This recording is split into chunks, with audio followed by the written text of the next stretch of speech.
This audio programme explains how best you can cope with depression. It's been produced in association with the Defeat Depression campaign, a national campaign organised by the Royal College of Psychiatrists with the Royal College of General Practitioners, which has the aim of showing that depression is common, recognisable and treatable. The tape contains practical advice to help you cope effectively with the depression which may have come to affect everything you do and the way you feel. It explains what depression is, what you can do about it, and what treatments are available. It also explains self-help techniques recommended by doctors and psychologists, which are used successfully by many people of all ages to help them cope with depression. These simple techniques for coping, if you use them correctly, can be used time and again to help you come to terms with your depression, defeat it, and enable you to enjoy a better quality of life. You'll also hear people who've suffered depression talking about their experiences and how they've managed to cope. At the end of the programme, there's information about how you can get further help from counsellors and self-help groups. But first, listen to the voices of these people who've all suffered from depression. It was like coming into a room with all the doors shut, and I was there on my own in that room. All the doors had been shut. There was no possible way out. I seem to have considered all the exit points, and I was trapped. And there was one exit point, but it wasn't to open a door. It was just to give up life. It's a feeling of a sort of a feeling of nothingness, where everything, of course, is overcast with a sort of a grey fog. Nothing seems important at all. The most important thing seems to be existing for the next split second if you can do. And the other point is that you have no energy at all. All you want to do is to lie down and either sleep. Sleep, of course, is oblivion. It's the nearest thing you can get to ending it all, I suppose. So when you sleep, you're away from it. And to come around again, every time you're waking up asleep, you're back into the same grey pit, as it were. I feel like life isn't worth living anymore. I can't see any future. Everything's black. I don't feel very nice about myself. Just generally, anything on the news, anything that happens to me, anything anybody says, you interpret it in two ways. When you're feeling okay, you just shrug things off. But even the slightest comment, if someone just makes a joke about your hair, anything, you just feel so completely down. You feel guilty, you feel tired, you feel lethargic. You think nobody understands how you're feeling. You think you're the only one. Depression, as you've just heard, can be a very bad experience. It's also a very common experience. We all feel fed up, miserable or sad from time to time, perhaps because something traumatic or unpleasant has happened in our lives, or simply because we feel sad or blue. Usually it blows over and we start to feel better again after a few days. But for some people, the low, depressed feeling doesn't blow over, and the mood is such that it dominates their lives. Professor Robert Priest, a consultant psychiatrist who is chairman of the Defeat Depression campaign, defines this clinical depression like this. When we're talking about clinical depression or depressive illness, we're referring to a quite severe depressive state. It's similar in some ways to the milder depressions that you and I get from time to time. That is to say, the person feels sad, the person feels lacking in interest, lacking in energy. The lack of energy may affect not just their physical activities, but the activities of their minds. So they feel slowed up in their thinking, they feel they can't remember things, they're absent-minded. they can't concentrate. That's obviously a big problem if they feel their mind is slowed up. And then sleep is affected, appetite is affected. So it really makes it very difficult for them to cope with life. So these are the features of depression. To that extent, they're similar to the depression that everybody gets from time to time. But when we're talking about clinical depression, we're saying it's got to the stage where it's so severe they need some sort of help. That is to say, they can't cope, they're disabled by it, they can't get to work, they can't cope with work, they've lost enjoyment in all their normal activities, they maybe aren't eating properly, so they're losing a lot of weight, they're feeling extremely distressed out of all proportion to the unpleasant events that may have triggered off the depression. Some stages they may feel suicidal, or generally they feel that something has to be done, but they're not quite sure what. Depression is surprisingly common. 1/5 of women and 1/10 of men can be expected to suffer at some point in their lives. And it's reckoned that about 1/5 of all adults experience some degree of depression at any one time. Some women experience depression after childbirth, something that's known as postnatal depression. Dr. Andre Tiley is a GP with a special interest in mental health problems. Depression itself as a word signifies several different states that are possible, ranging from feeling just a little bit fed up occasionally, which is quite a common occurrence, right the way through to perhaps feeling a bit fed up and low and down a lot of the time, to a clinical depression where it's actually associated with a loss of function. So it's a loss of being able to do things because of being so low in mood. The commonest is the everyday feeling a bit fed up for a few hours or a few minutes even, or maybe a couple of days or so here and there, without it developing into what's known as clinical depression. So that in a population of about 2,000 people, it's quite likely that at any one time there'll be about 200 people who feel a little bit fed up here and there, and it lasts for a short period of time. There'll be another 100 people who perhaps have more persistent symptoms, and there'll be 100 people who have what's known as clinical depression. Nor is depression the same as anxiety. In fact, as Professor Priest explains, they are in many ways exact opposites.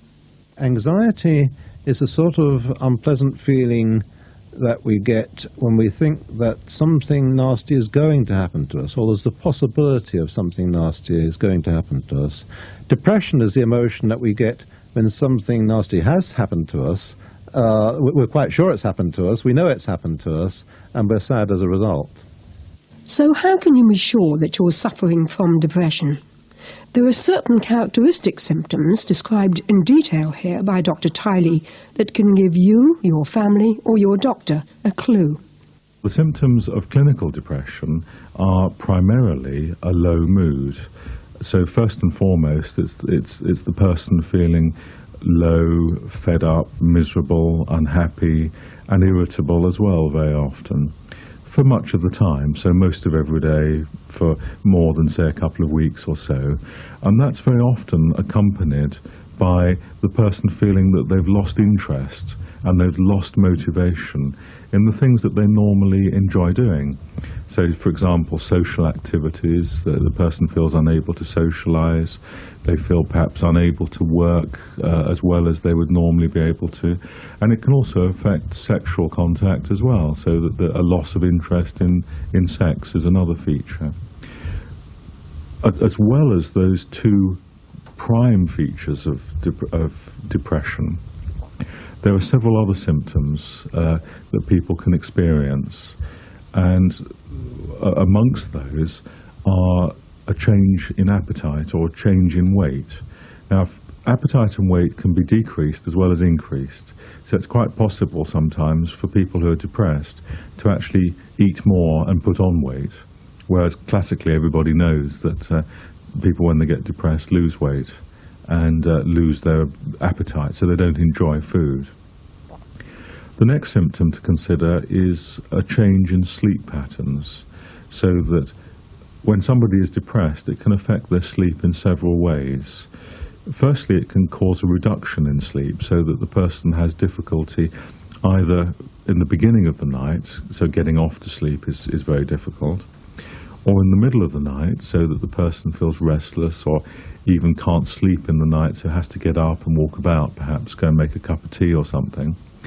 Or the insomnia can show itself in the end of the night or in the early morning, which is classically one of the well-known symptoms of being depressed.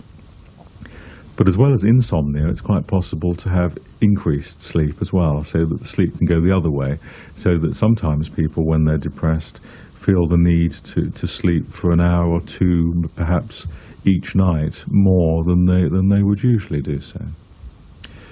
The third symptom to consider is tiredness and exhaustion and loss of energy, and that's quite commonly a feature of depression, so that the person feels that they just don't have the energy to do the things that they're normally able to do, and that might, at its extreme end, result in the person feeling that they have to rest more, so they have to actually have a lie down perhaps in the afternoon, because they just can't keep going.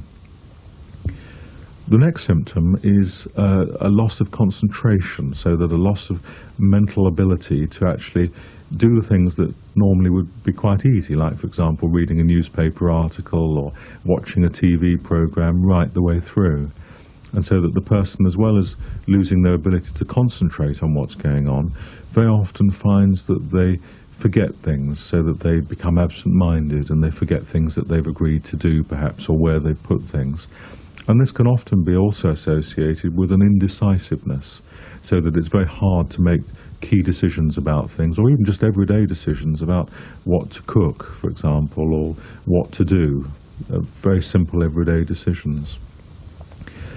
Another key feature of depression is that the person might feel preoccupied with thoughts that life really is so bad that life really isn't worth carrying on with, and that might lead into thoughts that life really is so bleak and so gloomy, and there really is no future, so that the only option appears to be to actually perhaps consider either running away from it all, to get away from the situation, or perhaps even to think seriously about harming oneself, and with a view to perhaps ending it all. And it's quite possible for people who are depressed to have either fleeting thoughts about suicide, or maybe even to take that a bit further and to have actually thought quite seriously about how they might do it. For example, somebody might, if you ask them, readily admit that they've actually got a bottle of pills saved up that they might use when life gets really, really bleak. So it's always important to ask about that, because that's very often the sort of thing that people won't mention spontaneously. And of course, if somebody does admit to that, then it is imperative to get immediate professional help with that, because somebody who expresses those sort of thoughts really does need to be assessed urgently, professionally. Another feature of depression is a loss of self-confidence and a feeling of self-blame and guilt about things. So it's quite possible for people who are depressed to feel guilty about things that they might or might not have done in the past, and very often to ruminate over things that perhaps they might have said or done in the past in a way that doesn't quite seem appropriate, so that to the person listening it doesn't quite seem quite severe enough for them to be so concerned about it. Another feature is that the person might become very slow, so that they might become slow in thought, they might become slow in speech, and they might become quite slow in activity, and literally seem quite slowed down. But it's worth remembering also that it's possible to go the other way, so that there are some people with depression who are agitated, quite obviously agitated, and fidgety and restless, and might even find it very hard to sit still. But the signals can still be confusing for some people. It's often not possible to realise that you've got depression. Very much so, and this is very often the case that we see in general practice settings, that people have very often got quite a few of those symptoms, and they haven't actually pieced them together and put them together to realise that they constitute depression. It's also possible for people to be depressed and have the symptoms that I've described without necessarily having a very marked depressed mood.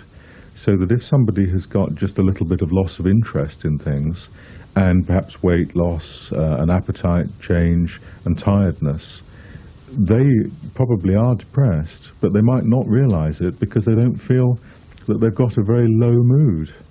And so it is very difficult sometimes for people to appreciate that they have got depression and that the symptoms that they've got all add up to pointing to a depression. Peter is 32 and has been suffering from depression since he was only 12. However, his symptoms are not typical.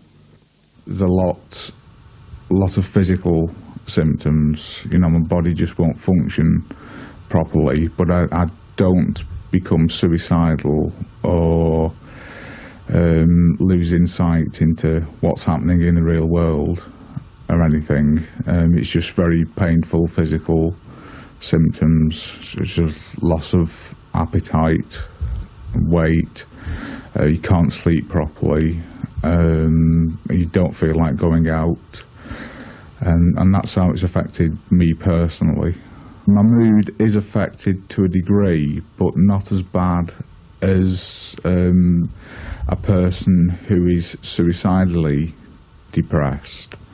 But of course, when you can't do the things that you want to do, that makes you more depressed, and so you have a catch-22 situation.